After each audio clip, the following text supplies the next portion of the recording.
సినిమాలో love story అనగానే ముందు మ్యూజిక్ ఎక్కువ డిమాండ్ ఉంటుంది. ఈ సినిమాకి తమన్ చాలా సాంగ్స్ కూడా రొమాంటిక్గా తీశాడు.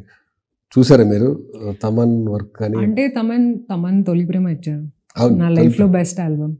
అండ్ నాకు అప్పుడు తెలిసింది that if you really believes, తనకి ఒక స్క్రిప్ట్ మీద నమ్మకం ఉంటే హీల్ డెలివర్ ద బెస్ట్ అండి.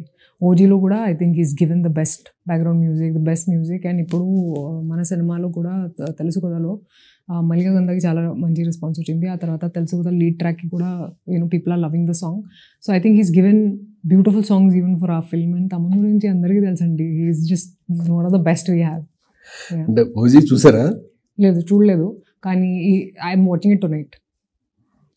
మీ నెక్స్ట్ కమింగ్ హీరో కదా? I'm watching not tonight. ఇప్పుడు నేను ఈ ఇంటర్వ్యూస్లో బిజీ అయ్యాను కాబట్టి I could watch it yesterday, కానీ ఐఎమ్ గోయింగ్. అంటే తమన్ గురించి అడిగారు, తమన్ బాగా చేశాడు అని. అవును, అది తెలుసు నాకు, చాలా మంది చెప్పారు నాకు బ్యాక్గ్రౌండ్ మ్యూజిక్ గురించి. But I also seen trailer చూశాను, ఆ సాంగ్స్ చూశాను కాబట్టి నాకు తెలుసు. అంటే తమన్ ఈ సినిమాకు ముందు అంటే ఓజీ చూసాక మాట్లాడితే 3 సినిమాల గురించి చెప్పాడు. ఓజీ ఈజ్ బ్లాక్ బస్టర్ అని చూశాను కదా ఆల్రెడీ, ఆయన పనితనం చూశాను. నెక్స్ట్ తెలుసు కదా, కంటిన్యూ, అఖండ, 3 కూడా డిఫరెంట్ గా చెప్పాడు. అంటే ఆ 2 అంటే యాక్షన్ ఓరియంటెడ్ సినిమాస్, కానీ ఒక లవ్ స్టోరీకి ఎక్కువ క్రేజ్ ఉంటుంది తమన్కి. అంటే is love more to love. నేను కూడా ఇదే కోరుకుంటున్నాను, that I hope people like the film and the music.